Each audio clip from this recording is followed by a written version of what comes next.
Welcome back again to yet another episode of the Digital Business Development Series. Again, my name is Gabriel Coniah and I am the CEO and founder of a company called Nevaey Digital.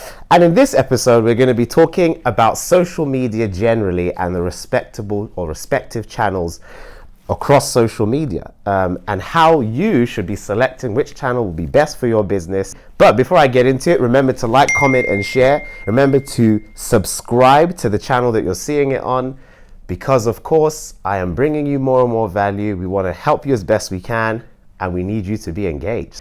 But yes, social media. So as you already know, there are many different channels across social media, whether it's Facebook, Instagram, Twitter, Snapchat, though people don't talk about that so much anymore, LinkedIn, TikTok, the new one now really coming up.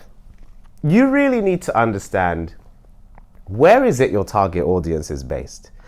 You already probably know that they read certain newspapers or they read certain magazines, you know which programs they're likely to watch. And if you're really into the details of your business, then you know where your customers hang out and you really understand your customer. Now the next question is, which channel should you be spending your time on to market to your customers? Well, or potential customers.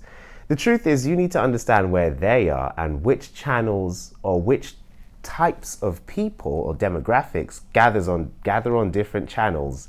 And that will help you understand where you should be putting all your marketing efforts. So for example, Facebook is pretty much a hybrid channel, you could say. It has all audiences or all ages on there, from really, it says 13 to 65 plus. So you can really market anything to anybody on Facebook. That's the truth. It can do video marketing, you can do text, you can do images, any kind of marketing that you do can be done on Facebook. Though you may find now that it's targeted more to an older audience, people who, well, are above a certain age. You could probably argue in their 40s upwards. So if you have a product that you know is best for older people, then Facebook would be your place to start doing your social media efforts. But then likewise, Google could be another option, as Google is used by pretty much everybody across the spectrum. Now, of course, Facebook would be more for demand generation and Google being more demand fulfillment, which is probably something I'll create another whole episode on another time. But for now, you could look at those two in that way. But then maybe you have a business or products or services that are aimed more at a younger audience. And if that is the case, then you'd be looking more at something like TikTok or Snapchat. These are areas that you find that young people are really spending a lot of their time. It really engages a young audience. And so your products or services are likely to be best mentioned there. But that doesn't mean just talking about your products and services. You need to cleverly and strategically create content that's really appealing to that audience on those channels, that will make them be engaged with your business. And then you can just slip in over time very clever upsells or products or services that are very low ticket to engage your audience. Maybe we could talk about LinkedIn for a second. Perhaps you have a business that's more aimed at professionals, or maybe your product or service is something that only people, maybe CEOs in particular, or admin assistants, maybe it's aimed at a particular business or B2B business. Then yes, of course, LinkedIn would be a fantastic place for you to market your business. But that doesn't mean that you should ignore things like Facebook, where Facebook, again, is a hybrid. You really can approach or engage anybody on Facebook. We've run many campaigns that are aimed at so many different types of people, from young mothers to old mothers to CEOs of businesses to just working professionals, everything on Facebook. But again, the typical platforms that you'd expect to be using for your business, and of course it's hard to address every business in just this one video, so I'm going to kind of make it sort of general.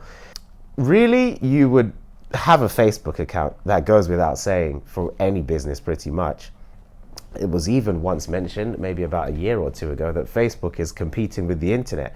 So you would definitely have a Facebook account. Alongside that, Twitter, seen as a sort of customer service platform, it's a fantastic way for you to stay on trend, to keep up with what's going on, and to be able to engage back and forth with customers in a really fantastic, close way to your audience. So Facebook, Twitter, YouTube is another very important one for you to have long form content.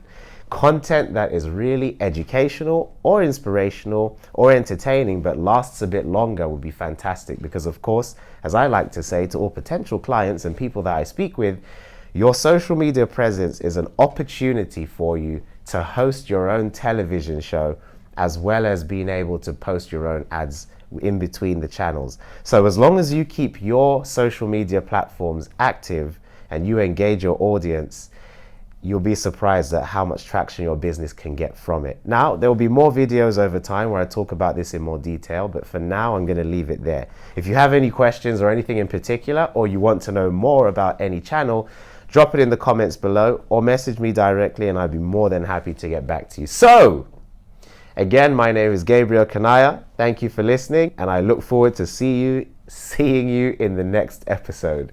Thank you.